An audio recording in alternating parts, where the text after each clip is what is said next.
The second generation of the URSA Mini Pro from Blackmagic Design. Let's see what's new. Cinema 5D at NAB 2019 is brought to you by B&H, the professional source for all your video needs. CVP, the leading specialist in creative cine, video and photo solutions. Fujinon, ultimate optical performance. Tilta, arm your camera. And SERP, better films. Hi, this is Nino from Cinema 5D. We are here at NAB 2019 at the Blackmagic booth with Craig again. How are you? I'm good, Nino. How are you? Good. So you recently announced the Blackmagic URSA Mini Pro G2. What's different to the first generation, and why did you make a new version? Okay, so the URSA Mini Pro itself has been with us now for a couple of years, and we worked hard on that 4.6K sensor that we brought to the market to give us 4K, Ultra HD and DCI capability with 15 stops of dynamic range.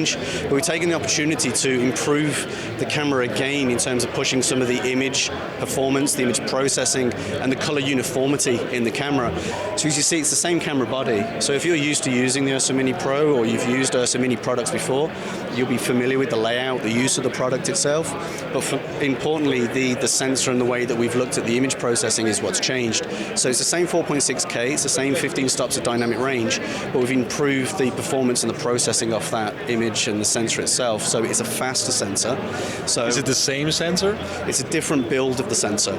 So same pixel pitch, same kind of resolution and options in terms of the formats you can record, but we've improved the processing and the pipeline. And that gives us a couple of different key advantages. So the color uniformity is better. We're happy with the color and the image reproduction, the fidelity of the color off this camera compared to its predecessor. But also we've improved some of the slow-mo performance, which is something we always get asked about. So creatively we know slow-mo is highly in demand, and it just adds something to a lot of productions. But this unit now can record at higher frame rates. So for example, 4.6K full sensor will now record up to 120 frames a second. If you go into a 4K format, you can take 150 frames a second. But if you're still working in 1080 HD, you can go up to 300 frames a second. But that's a cropped slow motion, right? Yeah, so that's a windowed performance, and those numbers are also in the Blackmagic RAW codec, which is also running side of this camera as well. We've still got ProRes in there, and the ProRes performance sort of tails off slightly in terms of the frame rates we can drive, but you can get higher slow-mo out of this camera than you can on the previous systems. Because, I mean, the sensor sensitivity has also increased, is that right? More to do with the way that we're behaving with the fidelity, the color reproduction, and the processing off the camera. So it's still a 15 stop dynamic range camera in terms of the latitude of the sensor. That hasn't increased. Can you go higher with the ISO? Well, we did that in a slightly earlier point release. So that is in there now. So 3200 ISO is the top. So that's also for the old one with an update? Yeah, so that was in a firmware release slightly before G2. But tandem kind of development means that as you're seeing the hardware increase, likewise we've always been committed to software updates that give you more performance in camera, whether you own this camera now, if you're looking to move to it in the future. So when we do hardware increment kind of changes, we try to throw in as much hardware development and really push the boundaries of what the technology can do. But likewise, we've always had those software steps of fine-tuning as we've gone. One of the issues I had with the camera when I used it before with the original URSA Mini Pro, as much as I liked it, but I thought the audio performance was not great, always in terms of the preamps and also the delay that you were getting when you were monitoring audio from this camera. But I heard that you enhanced the audio, so what's changed?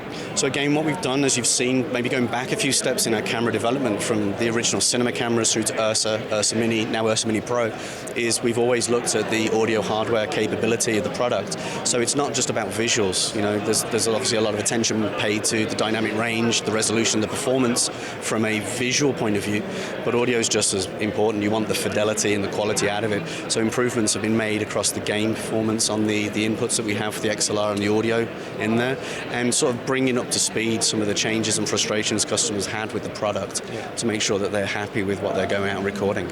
Okay, last question. ProRes RAW, of course, is also there. You have Blackmagic RAW. The camera already supports, like all Blackmagic cameras, ProRes. Sure. Is there ever going to be ProRes RAW as well in Blackmagic cameras? Well, right now, Blackmagic RAW is the technology that we're looking at and obviously brought to the market only 6 months ago. And we're already in 1.3 of the release of Blackmagic RAW. And the way that the workflow is integrated with Resolve is something that we're teaching and educating people around. So for us, Blackmagic RAW offers pretty much everything we want in the way that we want raw performance with file performance and workflow efficiency in post-production. ProRes RAW is a different alternative that's out in the marketplace. It hasn't. But you can't see both of them exist in one camera, one of your cameras. Well, currently, right now, it's an option that isn't in the cameras, and as far as I know, with the development of our product, it's something that we're considered. It's something that we've asked our customers what they feel and think about the product, and is ProRes RAW something that is an efficiency to their workflows? And we're still looking at that as a question, to be perfectly honest. And right now, Blackmagic RAW is our product, our codec, and where we are with our technology. And ProRes RAW is something maybe we will see in time, or we'll know where we're going to be with it. Okay, great. Pricing and availability of the G2? So the availability in terms of it's gone into production now. These will be hitting the streets in the coming weeks. And the price of the product itself is, as you can see, it's $5,995. So it's replacing the original? Just replaces the original G2. All the same accessories that you had for the G1 product will fit and match on this.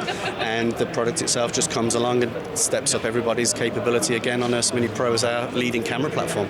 Okay, thank you, Craig. All right, thank you. And thanks everybody for watching. Stay tuned to Cinema 5D for more from NAB 2019, and please subscribe to our YouTube channel if you haven't yet. Thanks. Win $5,000 worth of gear in our NAB 2019 giveaway together with Serb and Joby. You can win a Genie 3-axis Pro Slider Epic Kit, a Magic Carpet carbon fiber slider, and a GorillaPod with Genie Mini. To enter the giveaway, simply click the link below and follow the instructions. All winners will be drawn on April 30th. Good luck and stay tuned to Cinema 5D.